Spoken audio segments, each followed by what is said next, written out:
Welcome. Hi, I'm Mikki, and this is Mikkipedia, where I sit down and chat to doctors, professors, athletes, practitioners, and experts in their fields related to health, nutrition, fitness, and well-being. And I'm delighted that you're here.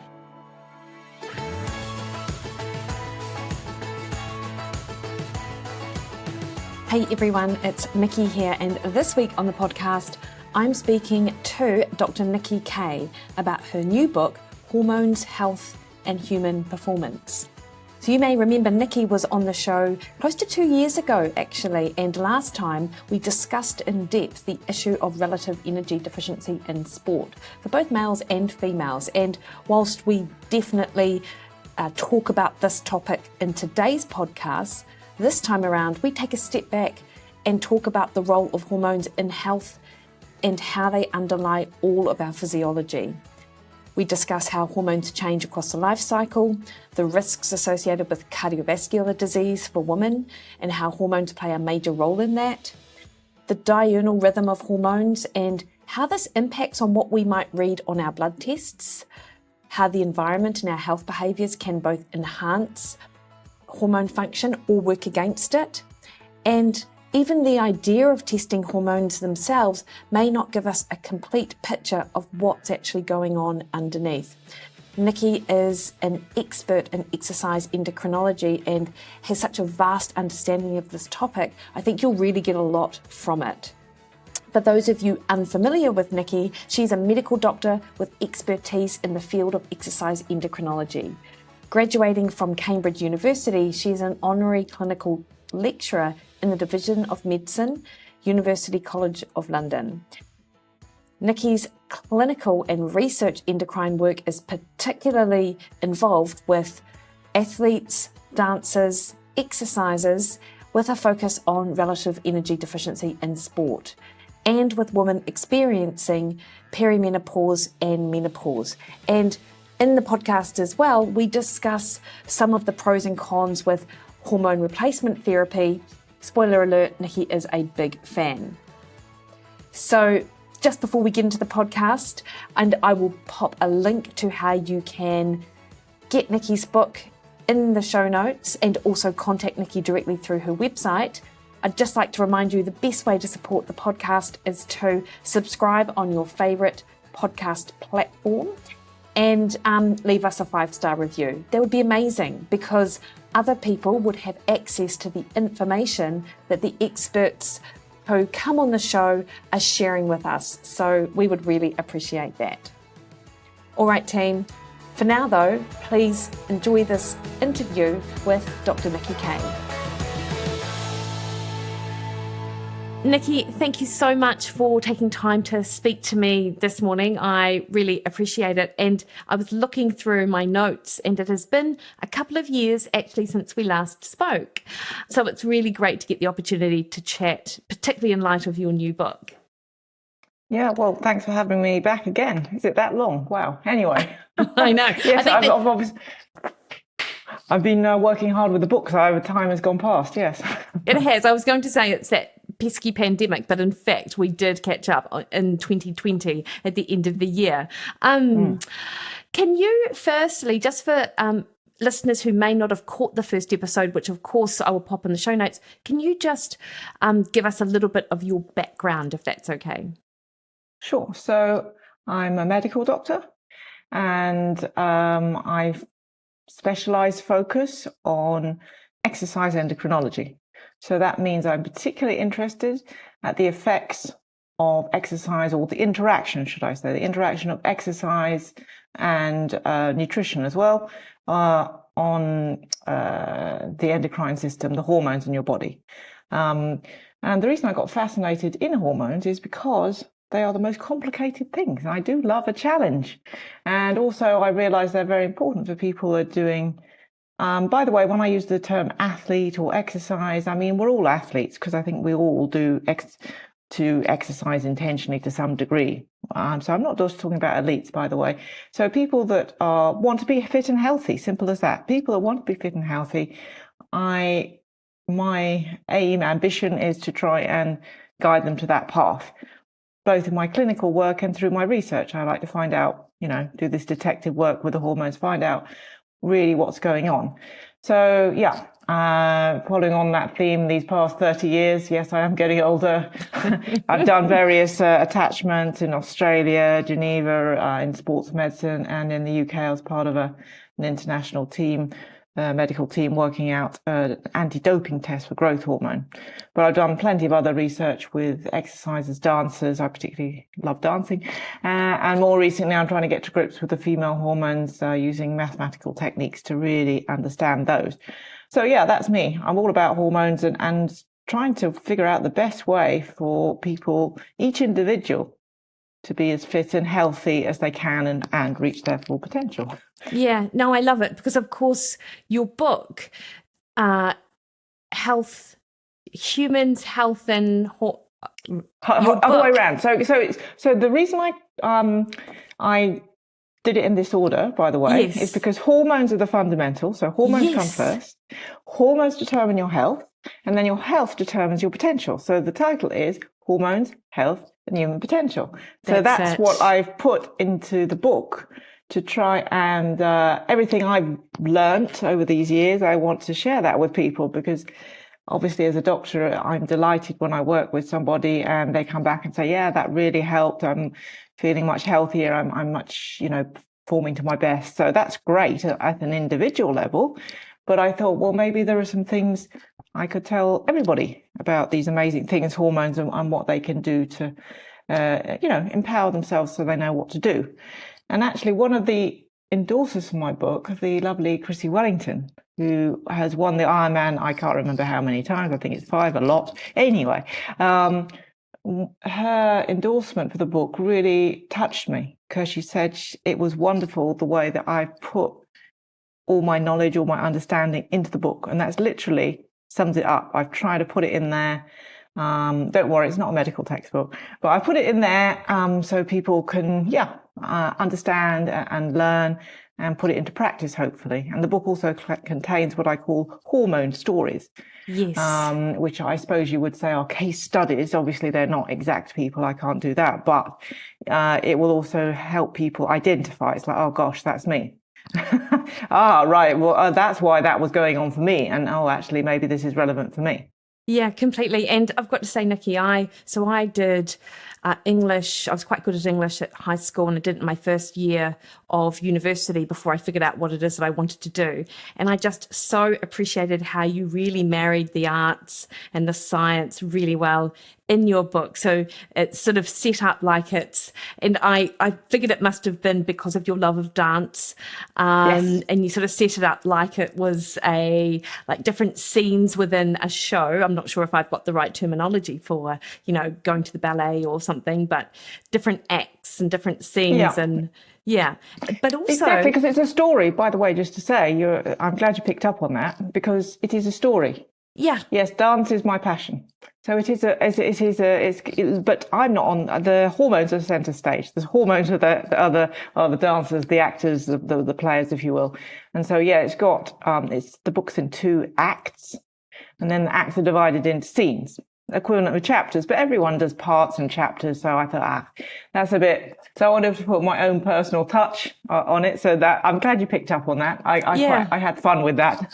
Yeah, I loved it. And do you know what I also loved is just I thought it was really quite, I don't know what the word is, maybe poignant, I suppose, is that we're like in books like yours and yours, of course, we're getting a better understanding of our hormones and how important they are for our health and how our hormones interact with the outside environment. Yet you're also threading through these sayings that have been in our I guess our awareness again for thousands of years, Hippocrates, and then you've got Shakespeare, and I know it's so interesting. It's like this wisdom is being brought to life with the science and your clinical knowledge and experience. It's brilliant.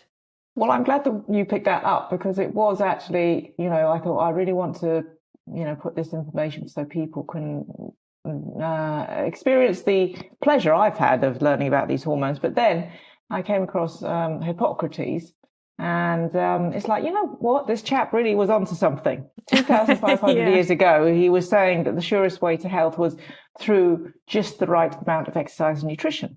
And it's like, wow, he's really onto something here. And so that's why I sort of wanted to almost explore that. That was the premise of the book. Let's see, how was he right? And if he was right, which actually he was, you know, what are the tools? What's going on exactly? And that missing link is those are the hormones. Those are the orchestra of all these hormone performance, all being conducted to a certain you know, timing according to our age and everything. But then when I started off with that, then I like books when I read them, and there's always a little quote at the beginning. Yes. And so I've always liked that. And so I thought, oh well, and then it sort of fell into place. It's like, oh well, that's the quote for this, and that's the one for that. But I really like that slightly mysterious quote, or as you say, ancient wisdom. It's like, you know, these guys really knew their stuff. But sometimes because of everything that's happened since the ancient Greeks, good and bad, by the way. But you know, medicine has, because we've got all these fancy techniques and testing, often medicine can start to be more about illness and sickness. Absolutely. Of course, it should be. But then we've kind of lost sight, maybe, of what health is. Health isn't just the absence of disease.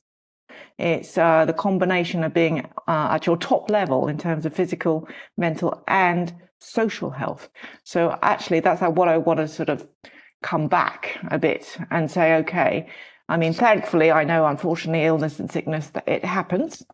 And of course, as a doctor, you know, I want to try and help people overcome those situations. But, you know, thankfully, you know, quite a lot of us are actually, you know, will just going along okay. But could we be even better for reach our personal potential? Yeah, no, I completely appreciate that sentiment, Nikki. And, you know, when I was reading your book, and one of the first sort of things that you set up is the idea that our health actually starts with our hormones, and even the very definition of what a hormone is, which I'd never even realized. That first time I read it was in your book, setting in motion, you know, if you sort of think about how the word sort of comes together. Can you sort of talk by describing that premise? Like, what is it about hormones that make them sort of the underpinning of our health? Yeah, so I think we all are familiar that we have this, we have DNA in our cells, that's a blueprint for life. But what actually directs that? When is it actually going to come to life, as it were? So the DNA is made up of lots of genes which code for lots of various proteins. But when does the body know when to produce the protein? When does it need to produce more muscle protein because you've just been running and you want to, you know, replenish your muscle proteins? How does it know how old you are and when? You know what I mean? It's just like, wow, what's going on there? What's the boss? And the boss, that's the hormones. They set in motion. And that describes the mechanism of action. Because I remember as medical students, you like, hormones, chemical messengers, whiz around the blood, go into the cell, But then if you really break it down, they're not just couriers, these hormones. They're the boss. They go into the cell nucleus, go into the DNA, and they instruct it which hormones. It's what's called gene expression. They switch on certain genes to produce certain proteins. So that's why hormones, yes, ancient Greek, apparently, didn't do ancient Greek, but anyway, apparently that derives from, as you say, that present participle, the verb, setting in motion. So that's what they do. They set in motion our DNA. But this is actually really encouraging for us. So it's not like the one thing the ancient Greeks got wrong was they thought our life was determined by the fates, the gods, whatever, right? But no, it's not. In some ways, yes, you have got that genetic blueprint individual to you, but that's just the start of it. It's the hormones that then bring it to life, set in motion to produce the various proteins throughout your life. So that's why hormones are so key to health, because you want them to be setting in motion the DNA that's going to make us the healthiest, right? Don't you? Of course. And then from our behaviors. So that's sort of inside your body. The hormones are in charge of right, okay, biological clock, we're going to produce this protein now, etc., etc. And so that's nice within the body almost. But then we just don't live in a hermetically sealed container. There's stuff going on outside, and we choose to do things. We choose to go to a ballet class. We choose to eat this. All that sort of thing. So the hormones also are aware of what we're doing.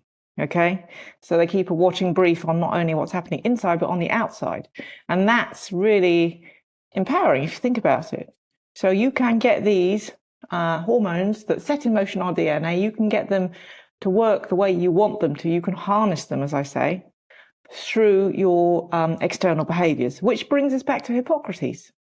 Hippocrates said, listen, if you do the right amount of exercise, not too much, not too little, same for nutrition, you will find the surest way to health. So he was describing this process. He had no idea about these hormones, by the way, right? But now we know that the missing link are the hormones. So I think also I want to understand, I think most people want to understand, we're told, oh, you should do this, you should do that, blah, blah, blah, blah. But you're more likely to do it if you really understand why. It's like, okay, this makes sense that, I should do this, or I've been told or advised to do this. I have to say, I'm probably not the best patient, because when I go to the physiotherapist, poor thing, she probably thinks, oh no, because I say, look, why are you suggesting this? Because I want to know.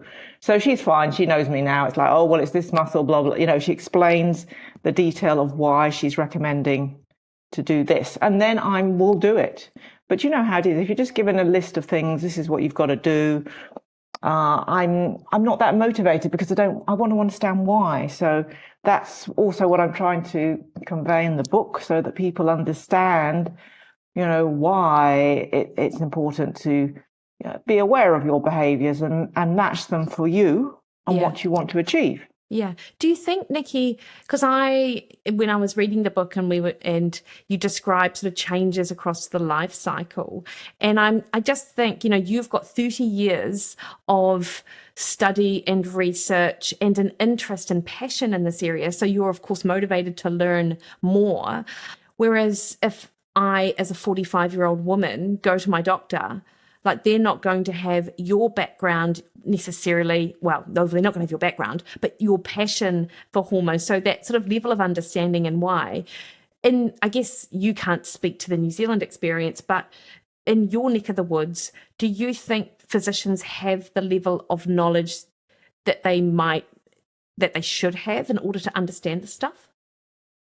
Well, the thing is, I have total respect for my professional colleagues. Here in the UK, we call them GPs, general practice, and that's the word, general. So, they have, of course, a general idea over many things. But yes, I'm,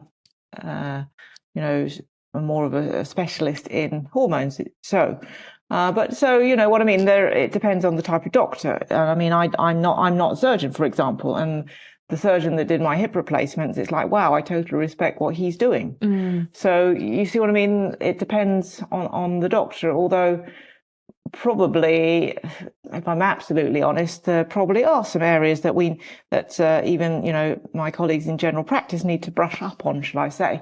And so, for example, here in the UK, we have a thing called the NICE guidelines. They're sort of like medical guidelines, if you have this condition, this is the best practice, etc. And I was actually quite surprised that they still had, for a young woman who has no periods, what's called amenorrhea, FHA, functional hypothalamic amenorrhea, they were still saying give the contraceptive pill, which is not what's recommended by the Endocrine Society. So I politely wrote to them and said, listen, maybe you should change this. And actually, to be fair, they were fine. Within a week, they said, thank you for pointing that out, and it's changed since the beginning of the year. So I think it's everyone, healthcare professionals in general, and doctors, we all need to work together, because I'm still learning. Although, yes, my children remind me I am very old, and I've been around for a long time, and I think I have learned a lot for sure. But I'm never going to be satisfied and think I know everything. You know what I mean? So I think that's also the thing about medicine. But also, it's just very busy, especially in general practice. They're very busy, and they are truly, although we call it the NHS, National Health Service, really it's the national sickness because they're so busy having to deal with the sickness. You know what I mean? Yeah, I know what you mean. Actually, they don't have that chance to go back and look at the fundamentals of health. I'm in the fortunate position where, yes, I will get people coming to me with an endocrine condition per se that's just happened, underactive thyroid, whatever it is.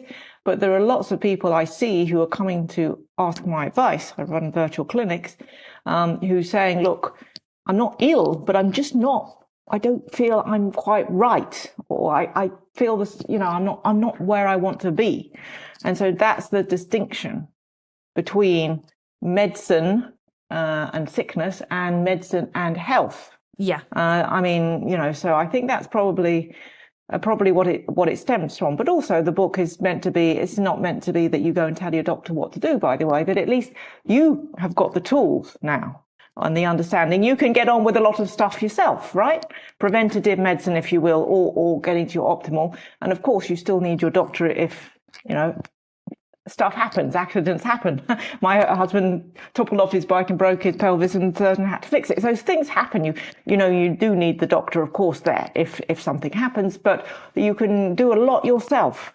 And I think as well, what I love about practitioners like you writing books like this is it does allow an interested person the ability to learn more, and then they are actually able to go to their doctor and say, and actually offer a bit, like if they ask for something or ask to be tested for something or to get something looked at, they've at least got a body of evidence to sort of suggest that they do have an informed sort of reasoning for do it. Because as you say, general practitioners, at least here in New Zealand, busy, full clinics, dealing with a lot of sick people, and having the time to actually pursue something outside of what they might see in their day-to-day practice must be so challenging. So a lot of them actually appreciate it when people come to them and say, actually, you know what, this is a really good resource. And particularly when it comes from someone like you who is, an expert in your field. Yes, exactly. I don't want people to go marching into their GPs and say demanding stuff, by the way. But you're right. I love a patient that's informed. It makes my life a lot easier, because if a patient comes and gives me a nice clinical history and I actually respect them, and it makes my life a lot easier. So I think it's the same for GPs. When I went to my GP and was asking for HRT, actually my GP was lovely. He said, "Oh gosh, thank you for Yeah, it helped, saying so for sure. I think people can feel better informed and more confident. So, for example, the one I gave about younger women with no periods being told, "Oh, it doesn't matter that you haven't got a period," and being told, "Oh, just go on the pill."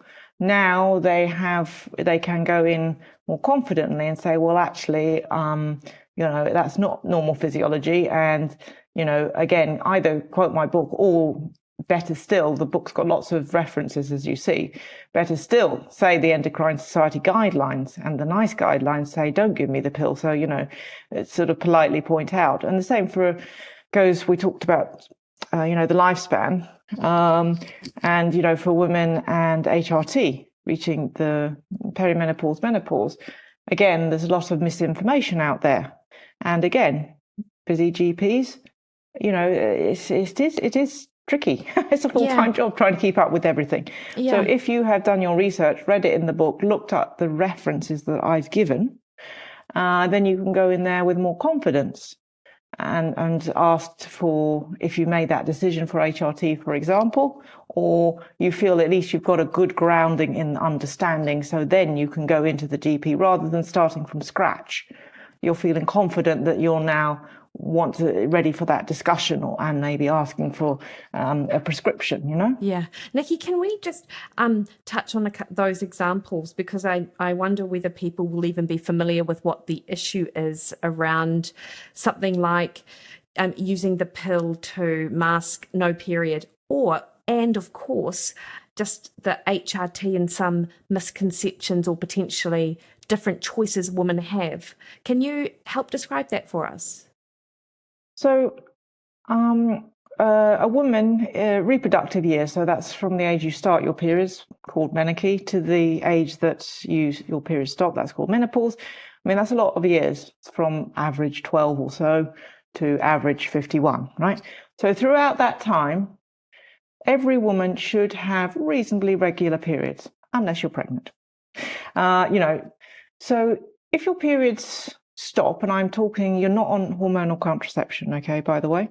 If they stop, for 3 months, and the very most 6 months, you do need to go and seek medical advice, because that's a warning sign from inside your body. Your hormones are waving a red flag and saying something's not right. So you do need to see a doctor at that point, and so to figure out what's going on. If it's a sort of what we call a diagnosis of exclusion, so if actually, thankfully, there's nothing wrong with the ovaries, there's nothing wrong with your thyroid, etc., etc., actually then we call it functional hypothalamic amenorrhea. So amenorrhea is no periods. Hypothalamus, that's the boss of all the hormones here, the conductor of the endocrine orchestra in the brain. So it's saying that there's a central control problem, but we put the word function in front because the good news is this is reversible. It's because you have got an imbalance in your behaviors in nutrition, training load, recovery, sleep, okay? But in that situation, you need to try and encourage that switch to switch on. Yeah. So the last thing in the world you need to be doing is giving somebody something that will make that switch stay off. And that's what the combined contraceptive pill does. Very effectively. That's why it's an excellent contraception, by the way. The clue's in the name, right? So how it works, the combined contraceptive pill, is that it switches off this off button, okay, in the hypothalamus. But if you've already got the button off, and now you give something that keeps the button off permanently, that makes no sense. Yeah. It's not fixing the issue, so that's why it says it masks the condition. But I know why it's been given, because it makes everyone feel better. The doctor, busy doctor, like we described in general practice, write a prescription, give them the thing, it's like phew. And then also the woman, she has withdrawal bleeds with the contraceptive pill. These are withdrawal bleeds, and I'm using that word, with a reason, because they're not the periods you experience if your own hormones are working. But psychologically, everyone feels better. The woman's having this bleed now regularly. It's like, oh, well, it's all fine and it's fixed. But the thing is, these hormones in the contraceptive pill are fakes. Very good fakes. Very good fakes. They fool the hypothalamus. They switch that off, but they don't fool the bone. The bone looks at that and says, nah, that's not the real stuff. So that's why it's not bone protective in this situation. So I hope that explained why the contraceptive pill should not be given in FHA, functional hypothalamic amenorrhea. Like you say, you need to unpick it and find out why the periods are stopped. And more often than not, because I do see a lot of athletes' exercises for women, more often than not, it's because they've got the imbalance, just as Hippocrates predicted. If you have too much exercise and too little nutrition, effectively, your behaviors are out of balance. And then the hormones switch off. By the way, it's not the hormones that are out of balance. The hormones know quite well what they want to do. Millions of years of evolution, but but again, that's empowering. It's because what we've done is out of balance on the outside. And the hormones has reacted. You see what I mean? Yeah. So the way you rebalance the hormones is not giving hormones like the pill, because that's not going to do the trick. What you have to do is you have to look back at the behaviors. Sometimes that is tricky. I'm not making out, oh, this is an easy fix. Sometimes if there's a psychological element, if I work a lot with dancers and athletes, where being lightweight is perceived as a performance advantage. So it might have actually been an intentional thing that they were frankly over-exercising relative to what they're eating. So that I'm not making out it's easy, but that's why often the pill is, because it is easy to take a pill. So that's why it is, you see sometimes people go down that route, or doctors suggest going down that route. So I hope that clarifies that one. And then is it the same thing when we think about at the other end of our reproductive years, that the type of HRT really changes a woman's or how helpful the HRT is? Yeah, exactly. So that's during those reproductive years. And then what happens at the menopause is that the ovaries go into retirement. Yeah. So in this situation, it's not the control center, it's actually the ovaries that have retired. So at menopause, the ovaries say, listen, time to retire. And so they stop ovulating, stop producing eggs, and also the production of estrogen and progesterone really drops. You don't have periods anymore. But this is a dramatic drop, by the way, because estrogen, when you have a menstrual cycle, it can go as high as 1,000 picomoles per litre. Don't worry about the units, but I'm just, but then after the menopause, it's going to be probably less than 100. So it's a massive drop. Anyway, so these hormones suddenly, dropping, that's going to cause a lot of consequences for the woman, particularly quality of life. And, there are typical menopause symptoms are, of course, the periods are stopping, but brain fog, hot flushes, sort of random aches and pains, sometimes, new onset headaches. I can say it's not great. Mood being labile, you're happy, you're sad. It's like the Vivaldi in the Four Seasons. It's just like not great. Your quality of life is often, not every woman, but in some women, it's very severely affected, such that they want to give up their job, you see, because they feel they just can't cope. So it's quality of life, but also in terms of long-term health. Because these hormones become very low, we know that there's a much higher risk of getting osteoporosis and heart disease. Cardiovascular disease is the main killer of menopausal women. It's not breast cancer, by the way. So, fortunately, we have now what's called HRT, hormone replacement therapy. And that's exactly what it does. It replaces. It brings you back to the levels you were before menopause, these hormones, okay? Yeah. And the best form of HRT is these hormones that are identical to your own, the ones similar to the ones you were producing before. Yeah, because that's what the brain recognizes. Yeah, exactly. Well, and also all the tissues recognize. Tissues recognize, like the bones, etc. Anyway, so that's why, and also the other advantage of taking these what's called body identical hormones is that I just want to make a distinction. I don't know if it's the same for you guys over there, but there is a thing called bioidentical hormones. And please, this is the quote from the British Menopause Society, not me, in case people get upset. Bioidentical, British Menopause Society, quote unquote, these are unlicensed, unregulated medications, and it is frankly a marketing ploy. So here in the UK, it's these body identical ones that are licensed and regulated, and you can get through prescription on the NHS. Anyway, these hormones that are old friends for the tissues of the body, the bone and the heart, etc. And the other advantage of this type of HRT is that the estradiol component you can take through the skin. Yeah. So that's either a patch or a gel. Mm-hmm. And that's really handy because if you take a tablet, it has to go all through the digestive tract, through the liver, etc. So there's good evidence to show if you do the estrogen through the skin, gel or a patch, then that's not only, good stuff that the body recognizes, but also it doesn't have to go through the liver. You must always, if you've got a uterus, in other words, you haven't had a hysterectomy, you must always have in HRT estrogen and progesterone. So the progesterone component, similarly, it's better if that's body identical, what's called micronized progesterone. Here in the UK, the trade name is Utrogestan. I think it's probably the same worldwide. And this is, these old friend hormones to the body. That's the best one. And the other advantage of this micronized progesterone is it has a slightly soporific effect.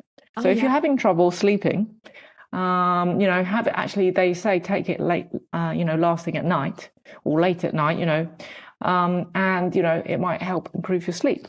So certainly, and I think HRT is great, and as we're going to be living up to a third of our lives as women in the menopause, actually not being miserable is quite a good thing. Exactly. And because previously women would frankly die in childbirth. They wouldn't reach the menopause. But now we're spending more and more time in the menopause. Might as well, make the most of HRT. And especially if you are, a masters athlete. Yes. I'm seeing more and more women's masters athletes. And why shouldn't they continue to train and compete if they want, you see? And HRT, definitely is helpful. Unfortunately, there has been a lot of misinformation about HRT. And there was a big scare story came from a study in America a while back in the 2000s, and there was a massive drop in HRT. The reason is that media got hold of the story before it was published, and the headlines, because it's all about headlines, was, HRT causes breast cancer. But unfortunately, that was not right. I mean, it's true. There is a slight increase in breast cancer with HRT, an extra 4 cases per 1,000 women. But this compares to a whopping extra 26 cases if you're not exercising, if you're overweight, if you're smoking, if you're drinking alcohol, etc. Yeah. And by the way, if you take regular exercise 2.5 hours or more per week, that decreases the number of breast cancer cases by 7. So if you do your maths, you're still better off taking H off and doing the exercise, right? So, but of course, unfortunately, this didn't come to light. The headlines had already been released. But then when people looked properly at this study and said, well, actually, the reason why there were in this particular study quite a lot of breast cancer cases wasn't anything to do with the HRT. It was to do with the type of women they were giving the HRT to, who were actually 10 years away from the menopause. And we now recommend you take HRT, get it started as soon as possible. Not only does that smooth you through that transition, but also, the kind of, if I can put it this way, the damage has been done in the sense that the hormone's been low for so long that you might already be on the way to developing heart disease or something, you see. And the other thing is, dare I say this, being in America, the majority of the women were overweight. And I've just told you, a massive risk factor for breast cancer is being, overweight, really overweight. But unfortunately, because of, I understand media press, they want headlines. They don't want, they want something dramatic. So that's why it was, that caused a bit of a scare. Yeah, for sure. And also it was really horrible that it was playing on women's worst fears.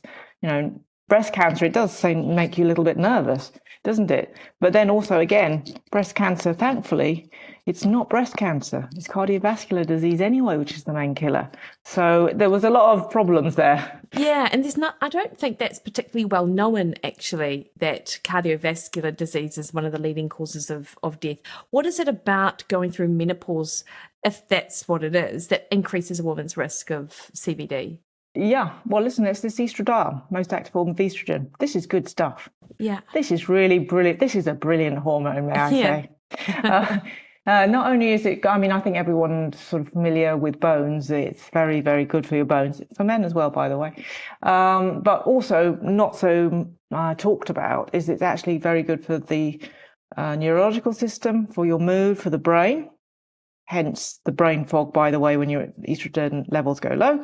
But also, it's actually what's called cardioprotective. So this estradiol, it's amazing, this stuff. This hormone is brilliant. It's also very good for heart health in terms of the lipid profile and also in terms of the reactivity of the blood vessels themselves. Amazing. The arteries, it makes them nice and reactive, not this really the reason you get a heart attack is because the arteries get too sort of fixed, and you get the cholesterol deposits, etc., etc. But I've just told you estrogen copes with both of those things. So that's why when you reach the menopause and the estradiol and progesterone fall, that's why the increased risk of heart disease. And that when we reach menopause, before menopause, women are much less likely to get heart disease than men. But at menopause, we unfortunately in a bad way, catch up with the men in the sense that the risk increases to equal that of men. So certainly that's something to consider when you're weighing up all the pros and cons of HRT. I mean, it's prescribed on the here and now, your quality of life, but also, frankly, with half a thought. I'm thinking also, by the way, heart disease. I'm also thinking osteoporosis. So it's also thinking making an investment for your future as well. Yeah, for sure. And of course, you know, as you mentioned at the start of our conversation, it's your interaction of hormones with the outside world, and our behaviors are so important in terms of helping that hormonal response, and diet and exercise and sleep. And I feel like sleep is getting a little bit of time now in the spotlight, which is great. You know, we're much more cognizant of how important it is for our overall sort of health. So can you, Nikki, just sort of describe, in your view, what the importance of sleep is for our hormones? Because, of course, during HRT, or during, the menopause transition, sleep is one of those things that does seem to fall off a little bit. Yeah, well, just absolutely, I'll talk about sleep, but just to pick up on your point, though, we've been talking about medications, HRT, but the fundamental is also reviewing your lifestyle behaviors and the exercise. And there's good evidence, because there are a few women who, not many, for whom HRT is contraindicated. So for those women, don't worry. Doing exercises, there's good evidence to show that that does help with the symptoms in terms of hot flushes. Look at your nutrition, make sure you're taking your vitamin D, your protein, and the sleep. The sleep is a tricky one, so now we'll come to that. So lifestyle, but your behaviors is always the first port of call. And then the HRT, or at the same time, however you want to look at it. But sleep, yes. I mean, one of my quotes is that sleep is the chief nourisher and life's great feast. I remember that for when I did my English O-level here in the UK. Because I thought even as a youngster, it's like, wow, that's really interesting, isn't it? And out of all the lifestyle behaviors, you know, if you're going to say, right, you've only can choose one, I would actually say sleep. Yeah, interesting. Because the thing is about sleep is you don't realize it, but you're getting healthier and fitter when you're asleep. Wow. So, of course, assuming that during the day you have done some exercise and you have, eaten in a decent way, etc. But then when you sleep, that's the time when the hormones get really busy. That's the time for the hormones to, take advantage of all those actions you've done during the day. So, for example, particularly growth hormone. The main stimulus for growth hormone release is sleep, is exercise and sleep. And growth hormones, for example, is very important in maintaining a good body composition, muscle mass over fat. So it's when you're asleep that lots of these hormones drive these positive adaptations to all these behaviors we've been going on about. It's like, okay, that's all fine, but when does this actually happen? It doesn't happen while you're actually doing your exercise. I think this is what lots of people get confused with. You go on your bike ride, for example. You're not getting fitter while you're on the bike. You're actually going to get fitter when you're asleep, because then the hormones will drive the adaptive processes. So the thing about sleep is it's not only, the quantity, but it's also the quality of sleep and all this, and the timing of the sleep. There's a recent paper showing that actually, the hours before midnight are helpful. Because my grandmother used to say this to me. My grandmother used to say to me, oh, it's the hours before midnight. And I thought, oh, it's just an old wives' tale. I was like, lots of the things she used to say, it's like, you know what? She had a point. Anyway, So, it makes sense though, doesn't it? Because the hormones have their own biological clocks, timing of the hormones going up and down. So if you're trying to go against the timing of your hormones, that's not going to be good. And certainly being a junior doctor is definitely not good for your hormones, I can tell you that. We know that people who have disrupted sleep, we get what's called circadian misalignment. So it's this scheduling clash between, what we're doing when we're going to sleep and what the hormones want to do. Because you're missing out on that great time when you can adapt and change. And we know that shift workers like doctors, it's very bad for our hormone health, and long term, we get metabolic problems, etc. So, if you're going to be listening to this and thinking, okay, fine, what's one takeaway from this? It's actually sleep. Yeah. Yeah. So trying to go to bed at a regular time, doing everything you can to try and make sure you've got the best quality of sleep. Yes, I agree, it's challenging. If you've got stuff on your mind, I know. And if you are perimenopause and getting those hot flushes, it's true that is tricky. But still, you have to try. You have to do all your sleep hygiene thing. There's even a thing called sleep scheduling. And ultimately, for menopause, actually HRT will help a lot with that. Yeah. And also, if a woman gets an opportunity to have HRT, then that may give the impetus to then address the lifestyle behaviors, because sometimes if you're exhausted and Absolutely. you're depressed and you're anxious and you're gaining weight, it's very difficult to put into action the things which will ultimately help. But it's like not that HRT is necessarily a band-aid, but at least it might be a step up to then address these things. Exactly. You make a very good point. Definitely lack of sleep, like we've been saying, sleep's so crucial. It just makes everything harder, doesn't it? You know what it's like when you get up and you just had a bad night's sleep or something, after a night, when I used to do, shifts at the hospital, being on call overnight, and it's just like the next day you just feel rubbish, don't you? From a thought process point of view, but also your hormones are screaming at you and saying, what the heck's going on? But you're right about listen, let's be frank and open that perimenopause, menopause is a challenging time for women because the hormones are changing so much. But you're right, if you can break out of that cycle, because lack of sleep just makes everything seem a lot worse and harder, doesn't it? Definitely. So trying to, or using all the tools you can in your kit bag to try and help with the sleep, but also even understanding that, look, this is why I can't sleep so well, because sometimes it can be really frustrating. But if you, again, understanding, okay, my hormones are doing funny things, I just have to go with it. And then, as you say, to break the vicious cycle, that's where the HRT and the utrogestan, like we were talking about, the slight hypnotic effect, as they call it, or sedative effect, that can at least put you in a better position to tackle these other things. Yeah, for sure. And, we've talked about obviously sex hormones and how they interact and highlighted throughout your book is of course that the hormones themselves are this complex sort of network. You can't just look at one hormone and try and think, well, something's wrong with that thing, so we're going to fix this one thing. You have a good case study, Nikki, about an amateur cyclist and a potential thyroid issue in your book. It was, I think, one of your sort of hormone stories, if you like. Can we use that as an example of the interaction between, say, the thyroid and other hormones, and how to dissect an issue in order to actually figure out what's going on? Because I think that's a challenge, isn't it? Oh, for sure. I said I like a challenge, right? These hormones we can pick out individual star hormones like estradiol, but they don't work in isolation. They work in a conversation with each other. It's a symphony. It's all the whole orchestra of these hormones cross-talking to each other. They don't work in isolation. So I don't know. I can't remember the exact hormone story, but quite often I see this.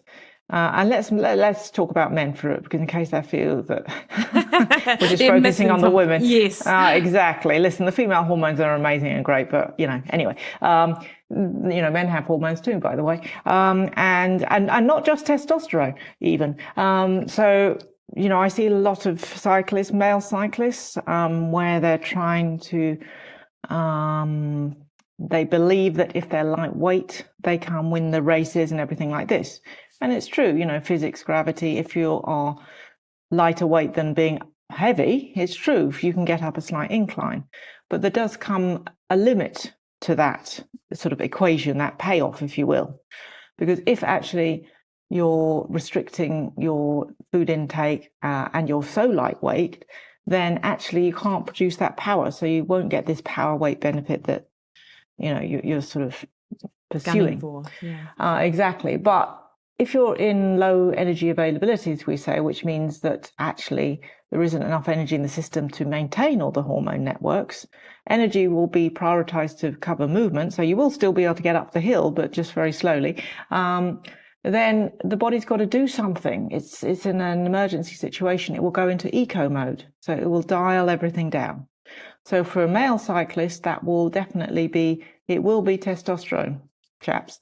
And testosterone is very important for driving positive adaptation. So now actually you can see you're not going to be reach those get those performance advantages you were searching for in the first place. But another thing that down regulates, just goes into eco mode, is the hormones of the thyroid axis. And this is very sensible for the body to do this, by the way, because the thyroid axis, the thyroid hormones, people probably have heard of thyroxine. This regulates metabolic rate, so the rate at which you use the energy.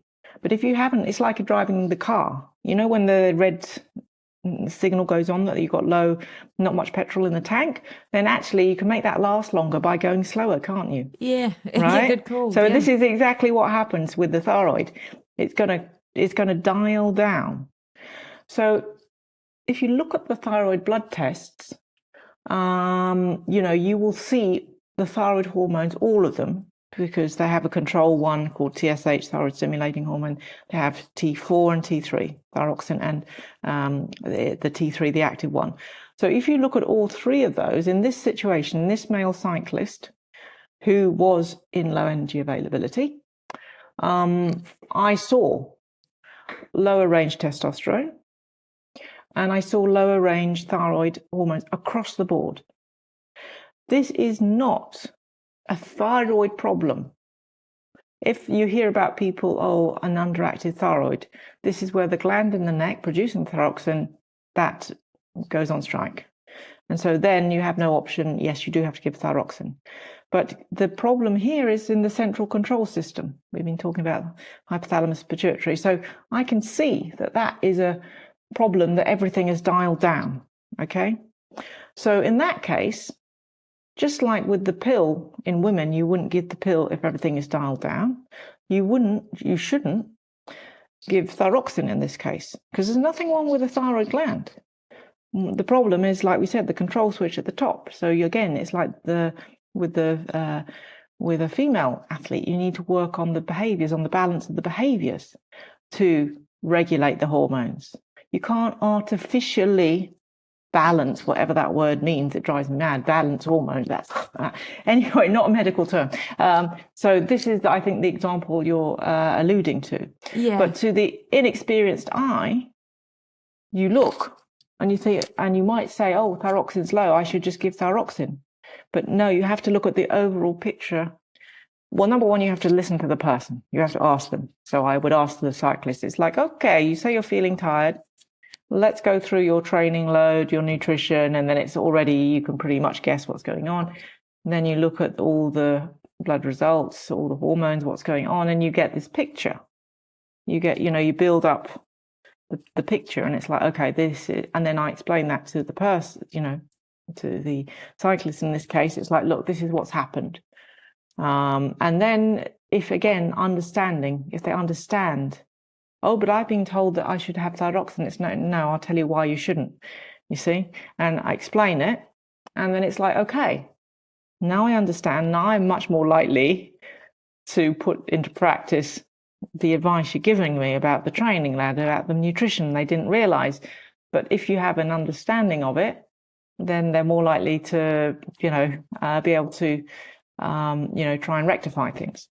For sure. And Nikki, I do feel that over the last couple of years, there has been more attention paid to not only relative energy deficiency in sport, which is, of course, what we spoke about a couple of years ago, but also issues in and around studying and understanding females in sport as well. Do you feel quite encouraged by the sort of this new attention that's now being sort of placed in this area? And of course, your work is seminal in it.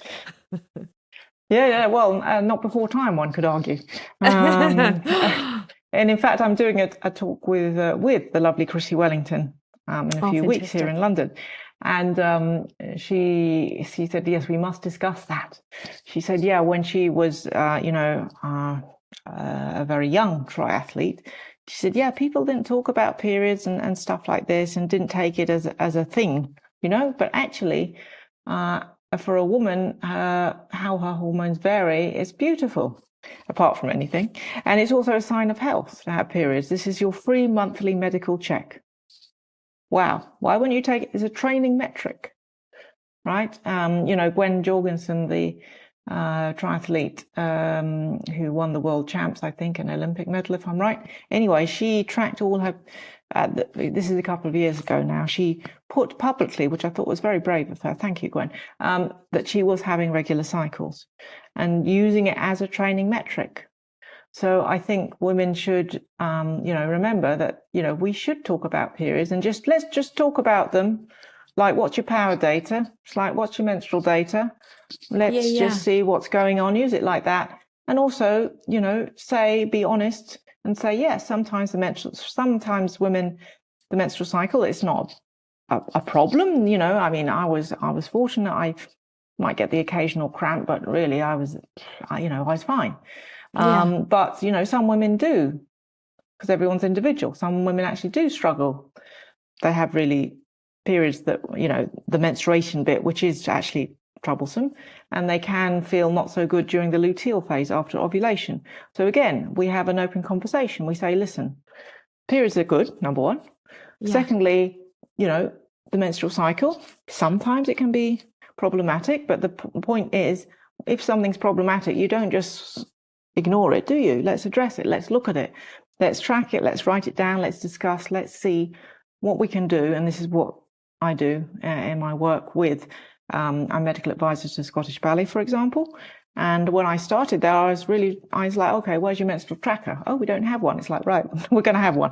And then let's figure out for each individual dancer, because for athletes and dancers, you can't determine when you're going to have a race. It's like the opening night of Swan Lake is the opening night of Swan Lake. You can't change the date and say, oh, no, sorry, I want it here. That's what it is.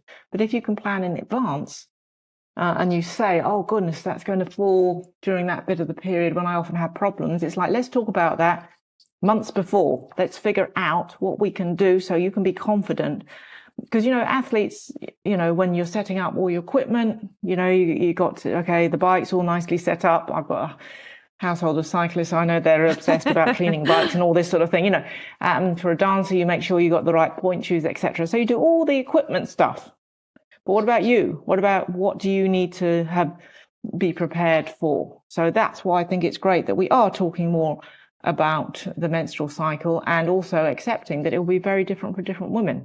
Because that's the other thing that gets me slightly annoyed, but I mentioned in my book, there's so many different advices and generic advice about, oh, you should always, every woman feels like this, every woman should do X, Y, or Z. Well, how can that be?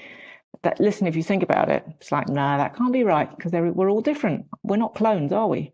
Yeah. So it's going to be slightly different. So yes, I'm very much in favour of this more personalised approach to hormones, and accepting that we are different, rejoicing in that, and getting to grips with it and doing something. So I'm really encouraged, and as you say, it's something that I'm very passionate about myself, and I'm doing a lot of work modeling these hormones. The more I learn about these hormones, it's like, wow, we're just doing something now. And it's like, wow, these are really, really even more amazing than I thought, even more complicated. But that drives me. It's like, yes, we're going to really try and get, the best knowledge we can. So, Nicky, do you mind just, if you can do it in a couple of minutes, describe what you're actually doing with that mathematical modeling? How are you using the hormone data to predict outcomes, and what outcomes are they, if that's even how it is? Yes, well, I think the first starting point is menstrual tracking. So let's just record when you have your periods, so I can check that they are regular, and annotate if you're feeling a certain way, because then we can see if there are any recurring themes, patterns.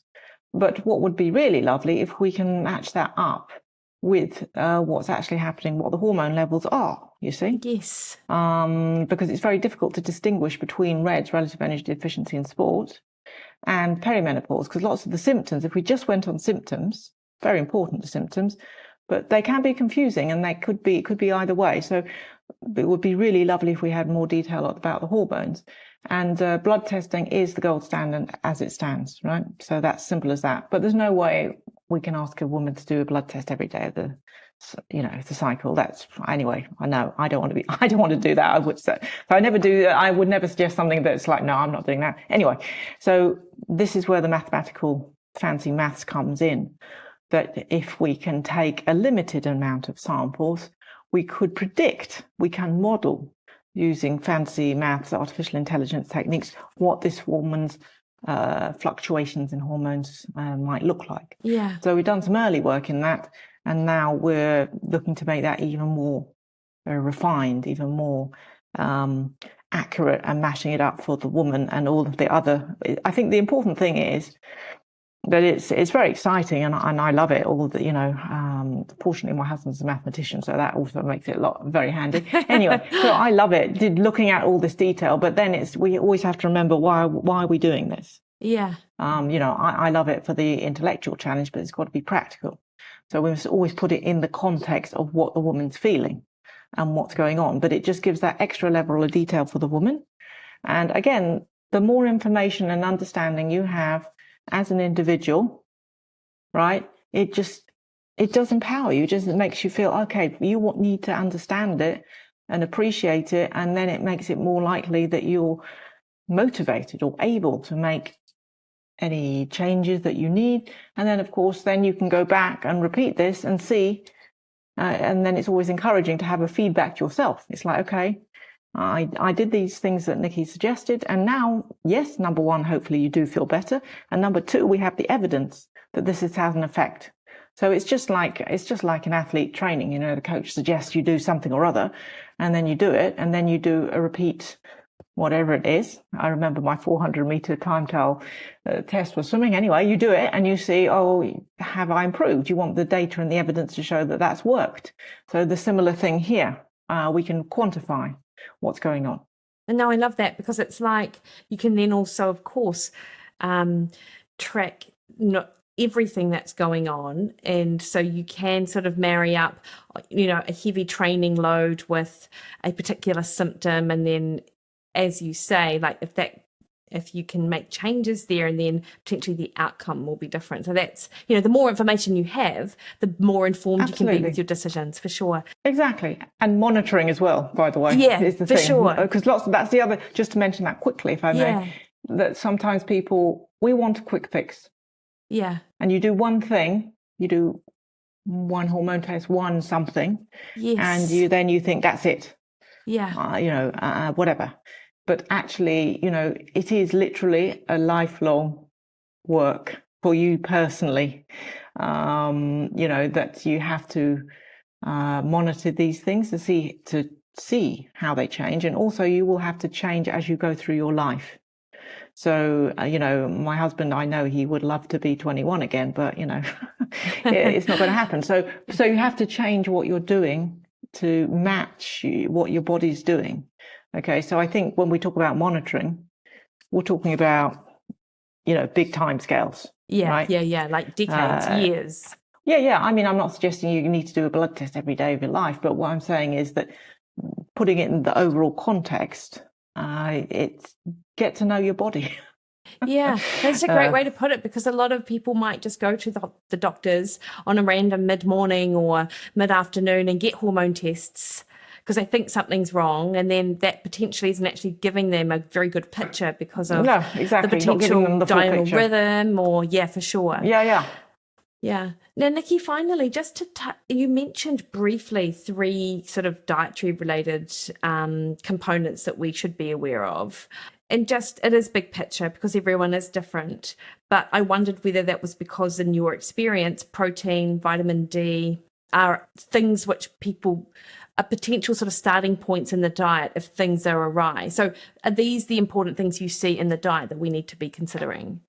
Yeah, well, actually, female hormones especially, but quite a lot of hormones in general, love complex carbohydrates, which slightly goes against the trend that carbohydrates are evil or something, I don't know. So I'm not saying you should go out and eat a whole chocolate cake at every meal. So I'm not saying that. And if you are a type 2 diabetic and you are overweight, then yes, you probably should be keeping an eye on how much carbohydrate you eat. But for, quite a lot of us, especially if you are an athlete and you are training, then actually carbohydrates are your friend, because you need those to provide the energy for the higher intensity type exercise, right? Which, you will have. Even me as a very slow athlete, though, I will need some more intensity when there's a little hill in Richmond Park. Yeah. I will, you do. So you do need some carbohydrate for your exercise, because there will be little bursts of intensity. But also, like I say, if you've used all that carbohydrate up for, the exercise, then you won't have enough spare for nurturing your hormones, and your hormones need feeding. So actually that's carbohydrate, and also the timing of it. Spacing it out during the day is quite important, because I see quite a lot of athletes that don't have much carbohydrate during the day, and then they have a massive evening meal. And so it makes it very uneven distribution. Hormones don't like that either. So feed your hormones with consistent level of carbohydrate that's correct for you as an individual. Protein, absolutely, very, very important, especially as we get older, because remember, the growth hormones declining, we tend to lose muscle mass. So you need to give the building blocks of the protein for the muscles. So protein, definitely very important. And vitamin D is an interesting one, because it's not really a vitamin. I'm claiming it for the hormones.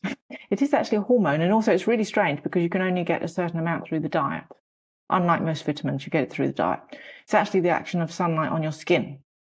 And certainly here in the UK, well, actually it's a little bit sunny today, but even in the UK, even if you walk around naked all winter, you won't get enough sunlight on the skin. So fortunately, that's not my recommendation.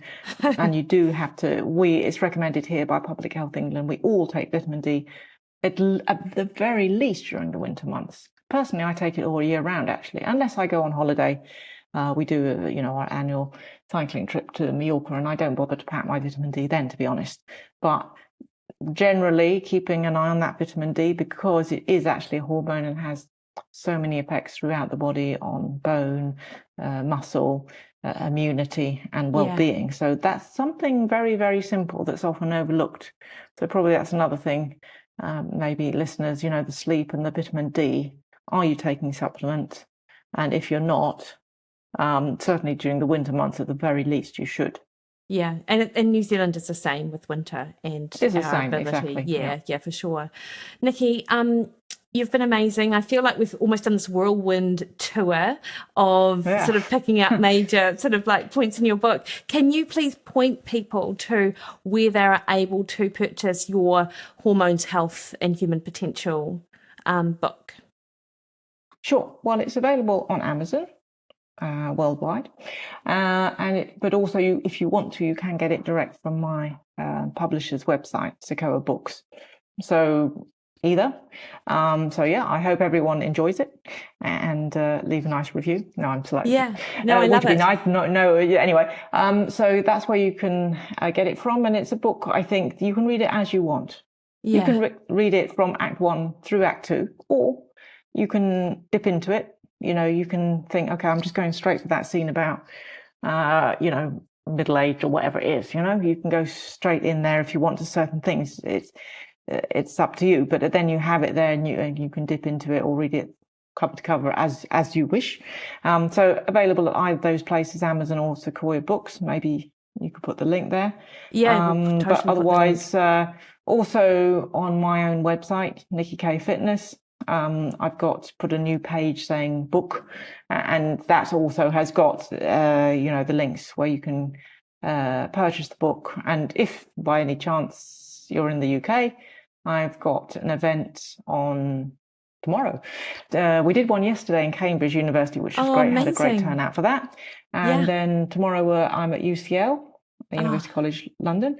Yes. And then in a few weeks' time, I'm at RAFA, the clubhouse in London, with the lovely Chrissy Wellington, having a chat with her. So if you are, by any chance, around in England and you're free on those dates, do come along. Those are free events. And again, the links on my website. It's free, but just click on the Eventbrite. So we keep a tab on numbers, Yeah. Nikki, exactly. that would be amazing. And I feel a bit gutted that I will not be on that side of the world this year in December, because that would have been an amazing event. I will absolutely put the links to your book and to your website and to our original podcast as well. And thank you so much for putting your wealth of experience down on paper in a really readable and really it's really enjoyable to read. So, and whilst it isn't a textbook, it is still, I did appreciate the science and it's a very easy to understand sort of, I'm not going to say textbook, but information. Well, exactly. So like I said, you can read it as you want in whatever order, but also you can read it how you want. You can just read it as a story. Yeah. Or if you really want, I've put references there. So if you're really interested and you really want that detail, it's like, oh, why is she saying that? There will be a little reference, and at the back of the book you saw there's a whole stack of references. So again, if you're really interested in something, go and have a look at the references and you can delve into that in further detail, Perfect. It's lovely. Nikki, thank you for your time. You have a great day, and very good luck for your event tomorrow night and in a couple of weeks' time. Thanks so much.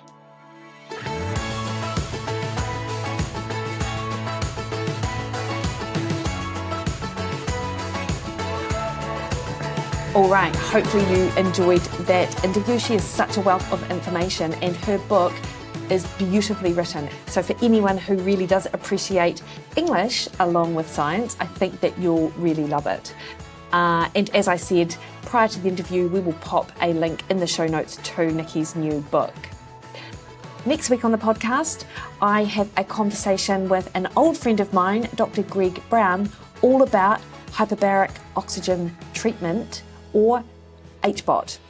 This emerging technology with regards to health, emerging in New Zealand, but actually it's been around for decades in Europe and the States. And we discuss all of that plus the benefits of it next week on the podcast.